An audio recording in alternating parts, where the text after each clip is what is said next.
Welcome to Indie Radio Newsreel. I am Prajakta and you are listening to the news updates for 27 September 2024. Here are the international news updates for today. Myanmar rebels reject embattled junta's peace offer. Rebel groups have rejected a peace offer from Myanmar's embattled junta, which is reeling from battlefield losses and defections in a civil war that has dragged on for more than 3 years. This is the dictatorship's first such outreach since it seized power in 2021. It also comes after a ceasefire brokered by China in the northern Shan state fell apart. The junta called on ethnic armed groups and the so-called terrorist insurgent groups to communicate with us to resolve political problems politically and also urging them to join elections planned for next year. The exiled National Unity Government or NUG said the offer was not worth considering, adding that the junta had no authority to hold an election. Israel-Hezbollah attacks continue despite international pressure for ceasefire. Israel's PM Benjamin Netanyahu said his team will continue talks with the US over Washington's initiative for a ceasefire in Lebanon so that, he said, displaced Israelis will be able to return to their homes. In the meantime, cross-border fire continued ahead of his speech at the UN. Nearly 800 people have been killed in Israeli strikes since Monday, Lebanese officials say. Streets in Georgia, US underwater as deadly storm Helen continues north. Helen, which made landfall in Florida as a Category 4 hurricane, has now weakened into a tropical storm as it moves more inland, according to the US National Hurricane Center. The agency says conditions are still life-threatening with storm surge warnings in place. Helen, one of the biggest storms to ever hit the Gulf Coast, is barreling across Georgia toward Tennessee and the Carolinas after devastating Florida with fierce winds and flash flooding. The National Weather Service or NWS has announced a flash flood warning in central Georgia, including Atlanta and the surrounding areas. 1 person was killed in Florida by a falling road sign and 2 people died in Georgia. Roads and homes are underwater. Now to the national news stories.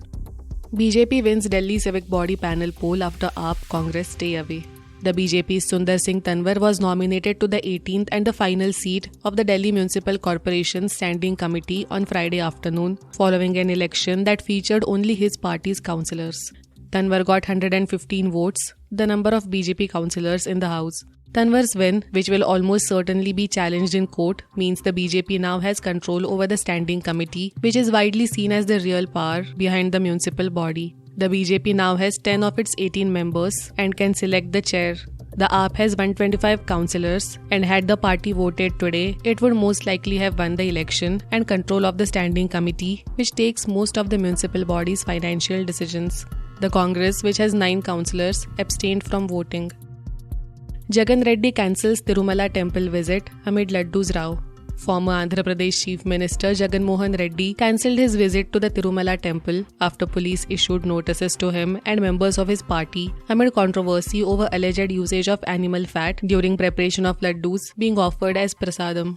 During a press conference on Friday, Reddy criticized Chief Minister Chandrababu Naidu, accusing him and his Telugu Desam Party or TDP of using Hinduism for political gain. He further claimed that the BJP was supporting Naidu instead of stopping him from engaging in dirty politics. In the press conference, Jagan Reddy clarified that there has always been a robust procedure at the Tirumala Tirupati Devasthanam for testing ghee quality, which includes 3 rounds of tests.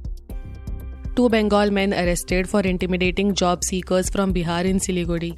West Bengal's Siliguri City Police today arrested 2 men for allegedly heckling 2 Bihar residents who came to apply for jobs in a central police force, the police said. The 2 accused, members of Bangla Paksha, an organization advocating for the rights of state's Bengali-speaking population, claimed the young men were using fake West Bengal domiciliary certificates to secure their appointment. The accused, Rajat Bhattacharya and Giridhar Mondal, were detained on Thursday evening and produced before a judge today. Police said the 2 candidates left Siliguri after the incident and could not be traced. Thank you for listening to Indie Radio Newsreel. For more news, audiobooks and podcasts, stay tuned to Indie Radio or log on to www.indiejournal.in. Also consider subscribing to listen to our premium shows.